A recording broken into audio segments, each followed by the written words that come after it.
The day Richard Blackwood told me I was completely replaceable was the day I decided he wouldn't be my boss much longer. Not because I'd quit. No, that would be too easy, too predictable. Instead, I'd be sitting in his corner office with the mahogany desk and the view of the city skyline. What Richard didn't understand about power was that it could change hands overnight, especially when you underestimate the woman who's been watching your every move for 5 years. My name is Sophia Mercer, and this is how I orchestrated the most satisfying professional takedown in the history of Pinnacle Dynamics. I still remember the exact moment everything changed. It was a Tuesday in October, the kind where the office heating hadn't quite adjusted to the falling temperatures outside. I'd spent the weekend perfecting the Henderson proposal, the one Richard had dumped on my desk at 4:45 p.m. on Friday with a casual, "Need this by Monday morning." 3 years as senior project manager at Pinnacle, and he still treated me like an intern. The conference room was packed with executives. I'd prepared everything, the presentation deck, the financial projections, even personalized folders with additional data points I knew would address each department head's specific concerns. Richard was late, as usual. When he finally sauntered in, he didn't acknowledge me, just grabbed the presentation clicker from my hand. "Let's get started, shall we? I've been working on this proposal all weekend." The words "all weekend" echoed in my head as I watched him take credit for my work. Again, I'd seen this movie before, but something was different this time. Maybe it was the way he stumbled through the sections he clearly hadn't reviewed, or how he looked at me in panic when CFO Margaret Chen asked about the 5-year projection models. "Sophia can answer that," he said, suddenly remembering my existence. I saved him, of course. I always did. I delivered a flawless explanation of the financial models I'd created, watching the impressed nods around the table. When the meeting ended, CEO Jonathan Pierce personally thanked me. "Excellent work, Sophia. The depth of analysis here is impressive." Richard's face tightened. He hated when I received direct praise from upper management. Later that afternoon, I knocked on his office door with the follow-up items Jonathan had requested. "Come in," he barked, not looking up from his computer. I placed the folder on his desk. "I've compiled the additional data points Jonathan wanted, also included some alternative approaches we might consider for Phase 2. Richard finally looked up, his expression cold. "Did I ask for alternative approaches?" "No, but I thought." "That's the problem, isn't it? You're thinking too much about things outside your pay grade." I maintained my professional smile. "I was just being thorough." He leaned back in his chair, looking at me with that smug expression I'd come to despise. "Let me give you some advice, Sophia. You're getting too comfortable. Too entitled. Remember, in this company, in any company, everyone is replaceable, especially you." Something snapped inside me. 5 years of degradation, of watching less qualified men get promoted above me, of having my ideas stolen, it all crystallized into a moment of perfect clarity. "Is that so?" I said quietly. "It's business. Nothing personal." He waved his hand dismissively. "Close the door on your way out." I did close the door, but I didn't walk away defeated. Instead, I went back to my desk and opened a new document. At the top, I typed, "Operation Replace Richard." Then I began to plan. The first step was information. Richard's biggest weakness was his laziness. He delegated everything but took all the credit. For years, I'd been his shadow, covering his mistakes, finishing his incomplete work, making him look good while he played golf with executives. Now I would use that position to my advantage. I started keeping meticulous records. Every email where he took credit for my work, every meeting he missed, every deadline he failed to meet that I quietly fixed. I installed an app on my phone to record our conversations, legal in our state as long as one party consented.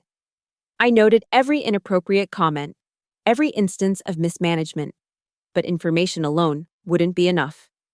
I needed allies. Allison from HR had always been friendly to me.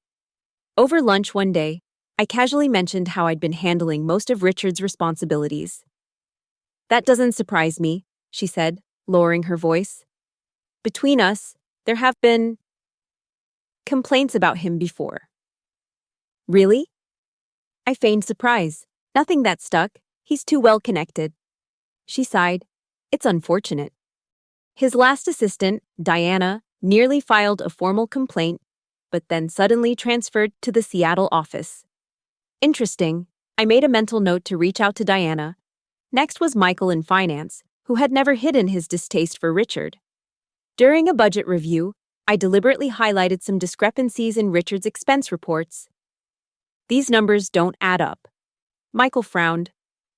Has anyone done a full audit of the department's spending? I don't think so, I replied innocently. Would that be helpful? Michael's eyes met mine, understanding flickering between us. Very helpful. Sophia, let me see what I can do. The pieces were falling into place, but I needed more. The Henderson account would be my opportunity. It was our biggest client, worth millions in annual revenue. Richard had been coasting on the relationship for years, but I knew the client wasn't happy. Their point of contact, Victoria, had confided in me multiple times about her frustrations. I invited Victoria for coffee outside the office. I'm so glad you suggested this, Sophia, she said.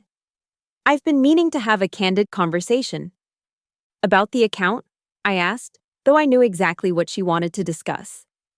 About Richard, she corrected. Look, I like you. You're responsive, thorough, and you actually understand our needs. But Richard, he's becoming a liability. Last quarter's implementation was a disaster. If he remains our point of contact, we may need to reconsider our partnership. This was my opening. What if I told you there might be changes coming to the management structure? Victoria raised an eyebrow. I'd say that would be very welcome news. I can't make any promises yet, but I'd appreciate your patience. And perhaps a word with Jonathan about your experience working with me versus Richard? She smiled. I think that could be arranged. Back at the office, I continued my documentation. Richard's behavior was getting worse. He sensed something was shifting but couldn't identify what. He became more erratic, taking credit for my work more blatantly, criticizing me in public while demanding more support in private. Then came the Novak presentation. Richard was supposed to lead it, but the night before, he called me. Something's come up. Family emergency. You'll have to handle Novak tomorrow. I knew there was no emergency. His Instagram showed him at a concert that very moment. But this was perfect. Of course, I said sympathetically. I hope everything's okay. The Novak presentation was flawless. I didn't just present Richard's materials, I completely reimagined the approach, showcasing innovations I'd been developing for months. The clients were thrilled. Jonathan, who had decided to sit in at the last minute, was visibly impressed. Where's Richard? He asked afterward. Family emergency, I said smoothly. He sends his apologies. Jonathan nodded slowly. Well, you didn't need him. That was exceptional work. Sophia. 2 hours later, Richard stormed into the office, hungover and furious. What did you do? He hissed, cornering me in the break room. I handled the Novak presentation, as you asked. You changed everything, and I'm hearing Jonathan was there. I sipped my coffee calmly. The clients loved it. We got the contract. That wasn't your call to make. His voice rose, drawing attention from others in the room. Would you have preferred I failed or canceled? Either would have cost the company millions. He leaned closer, his voice a low threat. Don't think I don't see what you're doing. You're trying to undermine me. It won't work. I built this department. I met his gaze steadily. Then you have nothing to worry about. The next phase of my plan involved the board meeting scheduled for the following week. Richard would be presenting our department's quarterly results that were strong largely because of my work behind the scenes. The day before the meeting, I received an email from Diana, Richard's former assistant who had transferred to Seattle. I've been thinking about what you asked. Her message read, I'm ready to talk about why I really left. We spoke for an hour. Diana's story was worse than I'd imagined. Harassment, gaslighting, even altered performance reviews when she'd complained. She transferred to avoid him, but regretted not filing a formal complaint. "Would you be willing to put this in writing?" I asked. "If it means he can't do this to anyone else." "Yes." The final piece of my puzzle arrived unexpectedly. Michael from finance called me into his office. "That audit you suggested? Very enlightening." He slid a folder across his desk. "Richard has been misallocating funds for years. Nothing overtly illegal, but definitely against company policy. Charging personal expenses as business costs, inflating budgets and pocketing the difference, manipulating reports to hide underperformance." I flipped through the documents, each page adding weight to my case. "This is comprehensive." Michael's expression was grim. "The company can't afford this kind of liability, especially not with the merger talks." Merger talks? This was news to me. "What merger?" Michael looked uncomfortable. "You didn't hear it from me, but Anthem Global is looking to acquire us. Everything's hush-hush until the deal is finalized. But they're especially interested in our client portfolio: Henderson, Novak. The clients I had relationships with, the clients who weren't happy with Richard. It was time to accelerate my timeline. The morning of the board meeting, I requested a private meeting with Jonathan. His assistant looked surprised but scheduled me for 30 minutes before the board convened. I arrived at his office with 3 folders: blue for the documentation of Richard's misconduct and mismanagement, red for the financial discrepancies Michael had uncovered, and green for my proposal for departmental restructuring, with me as the new director. "This is quite something," Jonathan said after reviewing the materials. His expression gave nothing away. "Why bring this to me now, before the board meeting?" "Because Richard will be presenting false information today. Information that could impact the company's valuation during merger negotiations." Jonathan's eyes narrowed. "How do you know about the merger?" "I make it my business to know things that affect my work and this company," I replied calmly. "Just as I make it my business to ensure our clients receive the service they deserve." "Like you did with Novak." "Yes." Jonathan was silent for a long moment. "The board meeting starts in 20 minutes. What exactly are you asking me to do?" "Sophia? Let me present instead of Richard." He laughed, but it wasn't dismissive. It was appreciative. "Bold move." "Necessary move," I corrected. "Check with Victoria at Henderson or Mark at Novak if you doubt me. They've both threatened to take their business elsewhere if Richard remains their contact." That got his attention. Those 2 accounts represented nearly 40% of our annual revenue. "You've been busy," he observed. "I've been doing my job. And Richard's? For years." Jonathan stood and walked to the window. Considering? Finally, he turned back to me. "The board meeting will proceed as scheduled. Richard will present." My heart sank. Had I miscalculated? "However," Jonathan continued, "I'll be calling on you to provide additional context throughout. Be prepared." It wasn't exactly what I wanted, but it was an opening. The boardroom was intimidating. 20 executives in expensive suits seated around a massive table. Richard looked confident as he distributed his presentation materials. He hadn't seen me enter behind Jonathan. "Before we begin," Jonathan said, taking his seat at the head of the table, "I'd like to invite Sophia Mercer to join us. She'll be providing additional insights on the department's performance." Richard's head snapped up, his eyes finding mine with a mixture of confusion and anger. I smiled pleasantly and took the empty seat directly across from him. "Now, Richard, please proceed," Jonathan said.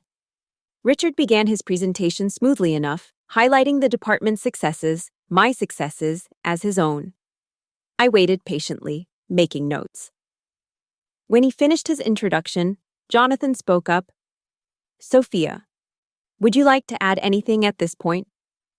"Just a small clarification," I said, my voice steady.